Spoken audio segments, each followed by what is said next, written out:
Hey everyone, I'm Alyssa, an Indianapolis Colts cheerleader for the 2024 season, and this is Believe in Colts. We got Jalen Travis for you. What's going on? What's going on? You played for Princeton too, though. I did. Yep. Okay, so I have a question. What's Okay. the difference between playing for an Ivy League team and then moving over to the team that you went to? What was one of the biggest differences there? Mm. Um, I think one major just our schedule. We're in the Ivy League, like not many people know they have an activities block in the afternoon. So we have to fit majority of our football schedule between 4 and 7:30 in the afternoon. Given that like academics at most Ivy League schools or all of them, takes a premium.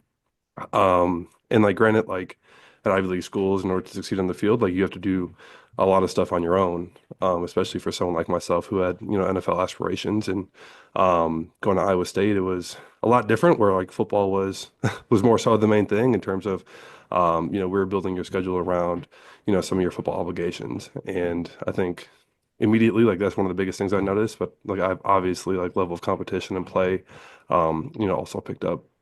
Yeah. So Jalen, I'm sure you've had so many questions thrown your way throughout this entire process. Back at the combine, we got to have a little bit of like early one-on-one when I Right. got to your podium a little bit earlier than everybody else. We talked about you and your brothers and your relationship you had with them and growing up playing basketball. And then when you made the switch to football, that it was just very clear to you that like football was the real sport, Right. and you made it known to them. So now that you've made it to the NFL, you've made it to like that pro level in this sport. Right. Have there been any conversations with you and your brothers about just that switch you made that none of them really took the path of? Yeah, no, not so much in terms of I think the way that, I described it to you earlier, especially earlier on, when I did make the switch.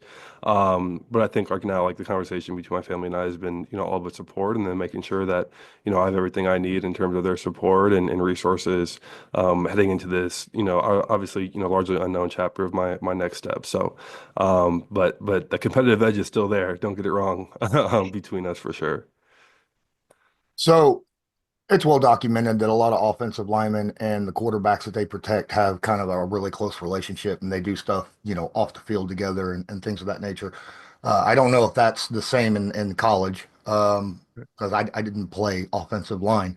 But my question is, if that is so, and that's the experience that you have, do you also have something like that with the running backs to try to get to understand each other and how each other plays through that process? Yeah, and I can speak on my experience at Iowa State last year, where we had Coach Ryan Clanton with the O line, and our co-run game coordinator was the running backs coach, Coach Tyler Roll, who's with the Detroit Lions right now.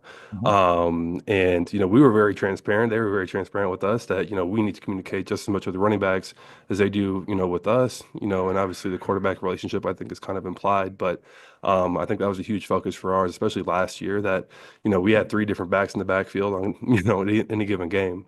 And we need to trust them and understand their reads, just as much as they need to understand our blocks. And that rapport was definitely there, and I think is why you saw the success we had on the field. Awesome.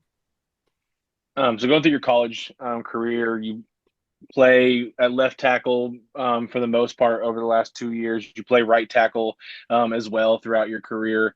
When going to the NFL, talking to the Colts staff since you've gotten drafted, since you've gotten rookie mini camp, has the expectation for your role been pretty much the a similar of being able to play both sides on tackle, but only tackle?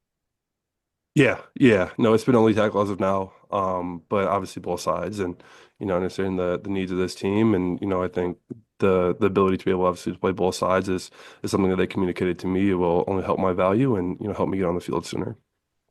Awesome. Here's a non-football question. I see that you were an intern for a senator. Just curious, how'd that come about? And could you maybe just give us a little bit of insight on that experience for yourself? Yeah, it was an extremely unique experience, and I think one of the virtues of going to Princeton is that you get access to some of these, one-off opportunities that maybe some folks at other schools don't. And Princeton has this internship program, called Interns in Civic Service, and Amy Klobuchar, obviously my home senator, had a position listed within that program at Princeton, which is only available to Princeton students. So I knew she was going to take a Princetonian, and I thought I would, potentially make a qualified applicant as someone who is, interested in politics, very interested in law, et cetera, outside of football, and knew if I went there, I'd be able to learn a lot about the policymaking process and, experiencing, something once in a lifetime.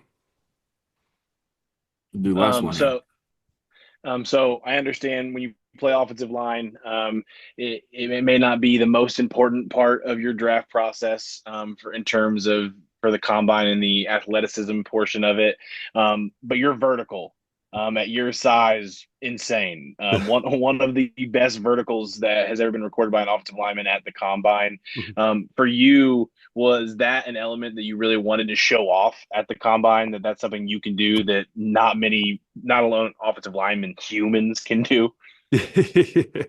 Yeah, no, it was something that, I think I give, a lot of credit to my trainers and stuff, during the pre-draft process and in terms of making sure that we were maximizing my potential, when it came to the specific combine tests. And we knew that, especially with my basketball background, that, I had a lot of that, left to show. And I'm just thankful that, when I was in Indy for that week, that I was able to execute, come that Sunday.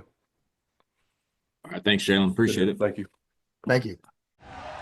Do you believe?